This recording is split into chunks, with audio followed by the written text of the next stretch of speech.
All right, let's take a look at shop floor control in segment number 3. The purpose of shop floor control is to release orders to the shop floor and manage the orders on their way through the factory.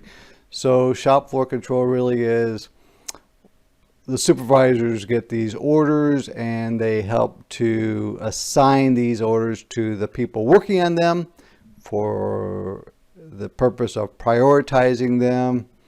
Sometimes what happens is they will give maybe 4 or 5 orders to a worker, and the worker may work on the order that makes them look the best.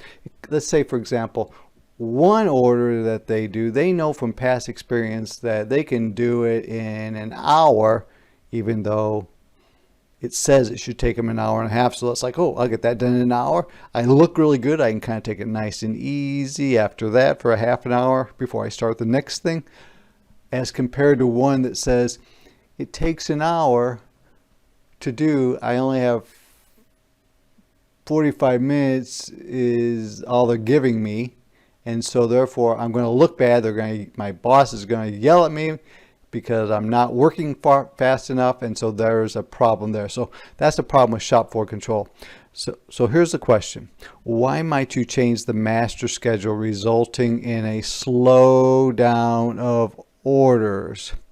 It could be that if you're basing it on a forecast, you may release the orders to the supervisors and you find out that it looks like our customers are not going to order as much as we thought they would, so let's not make any more of those orders yet, any more of those products yet, because things are getting soft in terms of sales.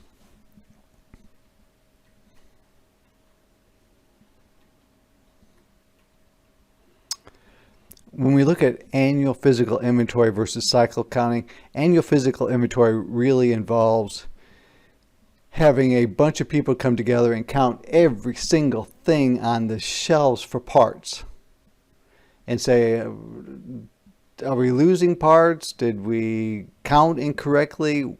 A whole host of reasons.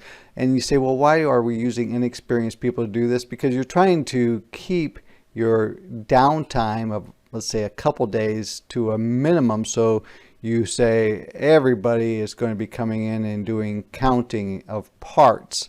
And so we can get done faster. Of course, inexperienced people may not recognize parts. They may count the wrong thing. So it sometimes is a problem. Cycle counting is a little bit different. You have several designated people, depending on the size of your company. And what you may do is you may say these people go around all day long and you have a list of things to count, and they go and count various inventory locations all day long and compare how many they say is supposed to be there with how many there actually is there. So they may go and count pen caps, blue pen caps, and say, according to our records, there's supposed to be 45 in here, but there's only 43. We have to make an adjustment and say there's only 43 so that our MRP system will be correct for the future. Otherwise, we'll think there's 2 extra floating around and when there's not. So, okay. Cycle counting is so reliable that many auditors, CPAs, no longer require an annual physical inventory. Why do we care what auditors want? Because they say things are running like they should in your organization, and the shareholders have confidence in what you are saying in terms of your financials and your inventory turns and a whole bunch of other measures. Okay, here's the ERP, the Enterprise Resource Planning. This is the MRP souped up.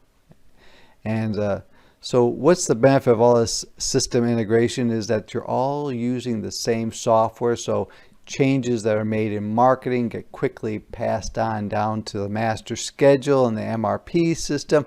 And so it just makes everything flow theoretically much smoother because they're all interconnected, rather than marketing does something in their system and then they print out a piece of paper or send a file over to the planner and they take that and they transfer it to to their master schedule, etc. So one complete system ends up being hopefully much more efficient and hopefully more accurate. And here's some various things for the MRP systems. There's SAP, which is probably the most well-known ERP system. It's a German firm. Very expensive, very expensive. And there's various solutions to MRP things, but again, we didn't really work through these, so not really very important to you, but just wanted to share them with you. All right, that concludes this chapter.